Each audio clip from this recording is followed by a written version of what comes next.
पंच बंधुरम। कौन से? प्राण। प्राण वायु का प्रॉब्लम होने से क्या होता है? बोले पंच ज्ञानेंद्रियों का प्रॉब्लम उत्पन्न होता है। ये साइंस बोलती है, आयुर्वेद बोलता है। पहला जो प्राण वायु है, इसका अगर प्रॉब्लम होगा तो आंख में प्रॉब्लम होगा, कान में प्रॉब्लम होगा, नाक में प्रॉब्लम होगा, जिह्वा में प्रॉब्लम होगा, त्वचा में प्रॉब्लम होगा। बोले इसका मतलब आपकी कौन सी वायु में प्रॉब्लम है? वायु विकार, प्राण वायु में गड़बड़ चल रहा है आपके। दूसरा अपान वायु।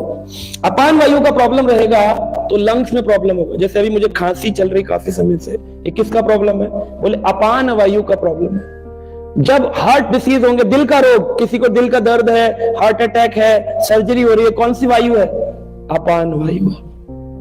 जब नीचे उतर जाएगी वायु तो लीवर का प्रॉब्लम है, किसी को लीवर का प्रॉब्लम, फैटी लीवर हुआ है, सिरोसिस हुआ है, गॉल ब्लैडर का प्रॉब्लम हो रहा है। ये किस कारण से है? बोले व्यान वायु के कारण।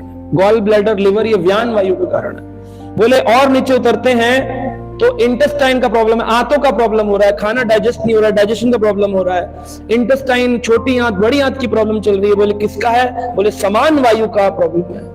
और बोले शरीर से बहुत पसीना निकलता है, आंखों का झपकना बहुत जल्दी जल्दी है या बहुत धीरे धीरे है, नर्व्स का प्रॉब्लम है, न्यूरोपैथिक डिसीज हो गए हैं, यानी उदान वायु का प्रॉब्लम चल रहा है। तो ये 5 प्रकार के प्रॉब्लम भक्तों को भी घेरते हैं, अभक्तों को भी घेरते हैं, संसारी को भी घेरते हैं, क्योंकि ये इस वन के पंच बंधुरम है। 5 प्रकार के वायु है, वायु विकार, पंच वायु घेरती है चारों तरफ से।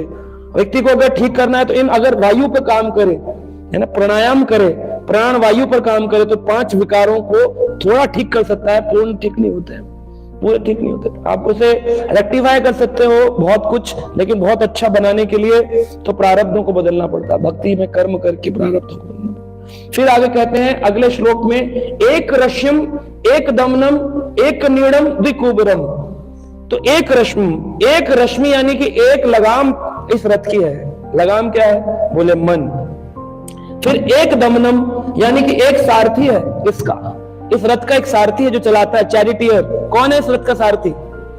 हाँ जी, नहीं, यहां पर है परमात्मा। परमात्मा सारथी है। जैसे कृष्ण भगवान अर्जुन के क्या बने थे? सारथी। और अर्जुन क्या बन गए? अर्जुन के सारथी बनने के कारण कृष्ण का नाम पड़ा पार्थ सारथी। पार्थ सारथी। तो सारथी कौन है हमारे इस शरीर रथ के? कौन है? परमात्मा, भगवान। आत्मा जो बोलती है प्रभु सुअर बनना चाहता हूं, भगवान कहते ओके चलो सुअर के शरीर में। तो प्रभु जीवात्मा के साथ साथ सुअर के शरीर में प्रवेश करते, कहते अब मल खा। फिर वो मल खाता है। बोले प्रभु पंछी बनूं, उड़ता फिरूं मस्त गगन में। भगवान कहते तू पक्षी बनना चाहता है? कर हाँ, कर ठीक है, एवं अस्तु। फिर कौवे के शरीर में प्रवेश करेंगे। कौन? पहले जीवात्मा, साथ में परमात्मा। परमात्मा हमेशा उस रथ के सारथी रहते हैं। ऐसी कोई योनि नहीं है 84 लाख में जिसमें परमात्मा साथ में सारथी ना हो। ड्राइवर तो भगवान ही है, लेकिन चलते किसकी इच्छा पर है? जीवात्मा कहती इधर उधर, इधर उधर। जैसे अर्जुन की इच्छा पर कृष्ण रथ को चला रहे थे, परफेक्ट उदाहरण है। परमात्मा बैठे सारथी और जीवात्मा अर्जुन पीछे खड़े होकर उपदेश करती, यहां चलो, वहां चलो, ऐसा करो, वैसा करो, ऐसा करो। तो इसलिए अपनी इच्छाओं को काम करना पड़ेगा। एक नीड़म, एक ही इसका बैठने का स्थान है। बोले परमात्मा है तो कहां बैठे हैं? आत्मा है तो कहां बैठी है? जैसे कृष्ण कहां बैठे थे? वो रथ के आगे घोड़ों के और अर्जुन के बीच में बैठे हुए थे, वहां बैठे थे जहां से वो कंट्रोल कर रहे थे लगाम के माध्यम से। तो एक रोशम, एक रश्मि, एक दमनम, एक सारथी है, और एक नीड़म, एक बैठने का स्थान है। नीड़म यानी बैठने का स्थान। कौन सी जगह बैठे हैं भगवान? बोले कई सारे मेडिटेशन सेंटर में सिखाते हैं चक्रा, ये चक्रा, वो चक्रा, ये चक्र, बाद में घन चक्रा बन जाता है। बोले कौन सा चक्र जागृत हुआ? बोले घन चक्रा। मैं घन चक्कर बन गया लेकिन चक्रा जागृत नहीं हुआ। कहां बैठे भगवान? बोले यहां। बोलते यहां मस्तिष्क के चक्कर को जागृत करते रहते हैं। यहाँ ऐसे बिंदी लगा के मेडिटेशन ऐसे ऐसे घुमाएंगे। यहाँ नहीं बैठे भगवान। कहाँ बैठे हैं?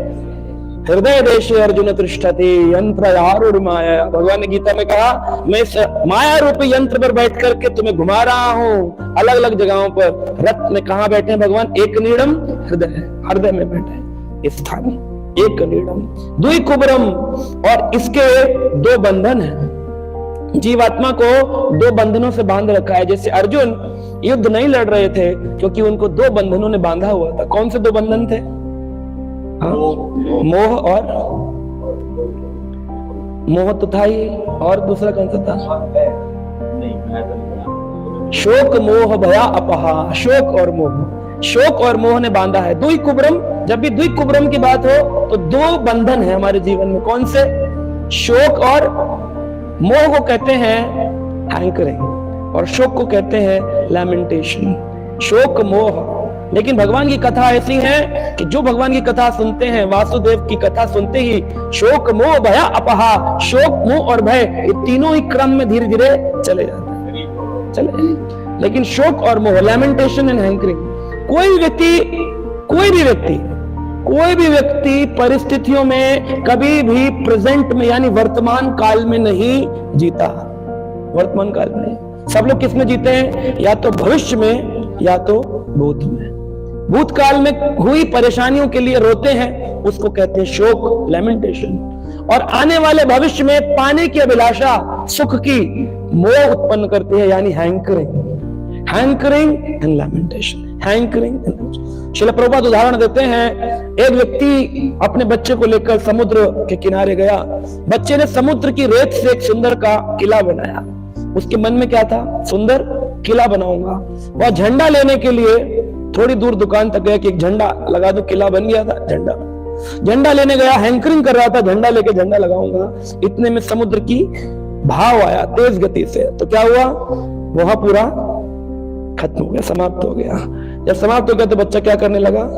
रोने लगा। शोक उत्पन्न हुआ, लैमेंटेशन। हाय हाय मेरा किला ढह गया, हाय हाय मेरा किला था उसका रेत से वहीं खेलने में बनाया था, उसका था कहां? लेकिन झंडा लगा के उसको लग रहा था कि ये अब मेरा हो जाएगा, मैं अपना झंडा लगा दूं, है ना। दिल्ली में अकबर ने किला बनवाया, लाल किला, आगरा में भी बनवाया। कभी उसने बनाया तो तभी विचार आया था कि इसमें कबूतर रहेंगे। कभी अपनी बेगम से कहा, बेगम ये कबूतरों के लिए बना रहा, बोला कभी? लेकिन वो बनाता है व्यक्ति उस टाइम सोच रहा था कि कबूतर रहेंगे। हमारे भी हम देखते हैं, हमारे पुराने घर जो हैं प्राचीन, उन घरों में हमारे खुद की फैमिली में 500 साल पुराने घर हैं। 137 कमरों के घर हैं, लेकिन उसमें 137 आदमी क्या, एक आदमी भी नहीं रहता, ताले पड़े हैं। कई दीवारें गिर गई, खबर आती थी फोन पर, आपके घर की वो दीवार गिर गई, आपके घर की। बड़े बड़े किले बनाए थे घर वालों ने, बड़े बड़े बंगले बनाए थे, सब गिर गए। कोई जाता ही नहीं, यूज ही नहीं करते इस प्रॉपर्टी। यूज क्यों नहीं कर सकते? बोले 137 लोगों की है, 137 साथ बैठे, डिवाइड हो तो मिले प्रॉपर्टी। वो मिलेगी नहीं, कभी बैठेंगे दो।